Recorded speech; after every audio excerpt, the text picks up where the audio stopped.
Hey guys, and welcome back to the basement. Today we're going to be talking about the SkyRC's iMax B6 AC charger and discharger. As you can see, what comes with it is the charger itself, a manual which tells you a lot of good information about the charger itself and how to run its programs and things along that line. The AC cord is used to plug into 110. Also, the DC connector, which you plug into the side here, which also connects to banana plugs so that you can use to charge off about any other power supply that's DC.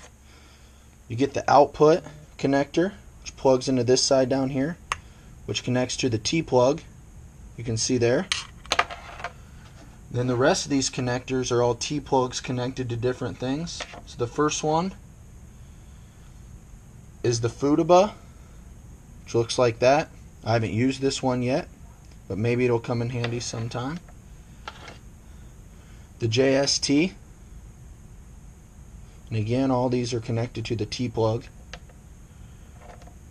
The banana plugs here, which lets you charge pretty much any other connection, which is really nice.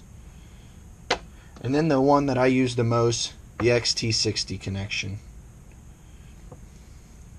So next I'm going to plug it in, show you guys how to run it.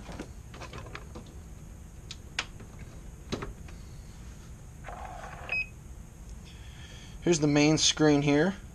Shows you the 4 main settings. First I'm going to go into the battery/program. And as you can see here, you can change the different kind of battery that you're going to charge. So this charger can charge a lot of different batteries. And then once you go far enough, you actually get into the programs. The first one is battery meter. Tells you the amount of voltage in each of your cells. And then battery resistance tells you the amount of resistance in each one of your cells. And then also system settings, which you can change the amount of max time you're charging or your ending voltage or things along that line. And then also battery memory, which you can set up 10 different battery memories so that you can just go to battery memory 1 or battery memory 2 so that you don't have to change the settings each time that you want to do something different. So once you pick an option here, press enter. I picked LiPo because that's what I'm going to be charging. The second option is the type of charge or discharge that you're going to use. First I was on balance charge, which is what I use.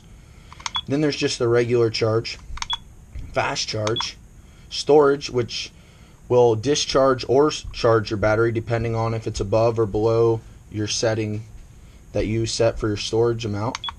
And then also discharge, which you use to discharge a battery before you're going to throw it away. So we're going to leave it on balance charge. Third, we're going to go on to the amount of amps that you're going to put in or take out. I usually leave it around 3, but if I know I have plenty of time, I'll bump it down. That way the charger doesn't get too warm, which it doesn't get very warm on 3 anyway, just the small heat. So we'll bring it back to 3. And then also the amount of cells that you'll be charging. You can do anywhere between 2 and 6 cells. But I usually charge just 4 cell batteries here. So once you have your settings that you want, you're going to want to plug in your output into the side here. Then you're going to want to get your T connector and your XT60 connector and plug the 2 T's in together like that. Then take your battery and plug that into the XT60 connector.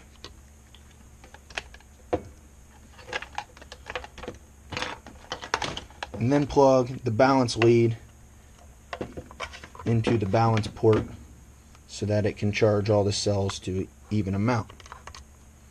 Once you have all that done, you're going to want to press enter. It says hold for 3 seconds in the manual, but if you just hold it for about 1, it's ready to go. Then it asks you to cancel or confirm. If you don't confirm, it'll automatically cancel, and then it starts charging from there.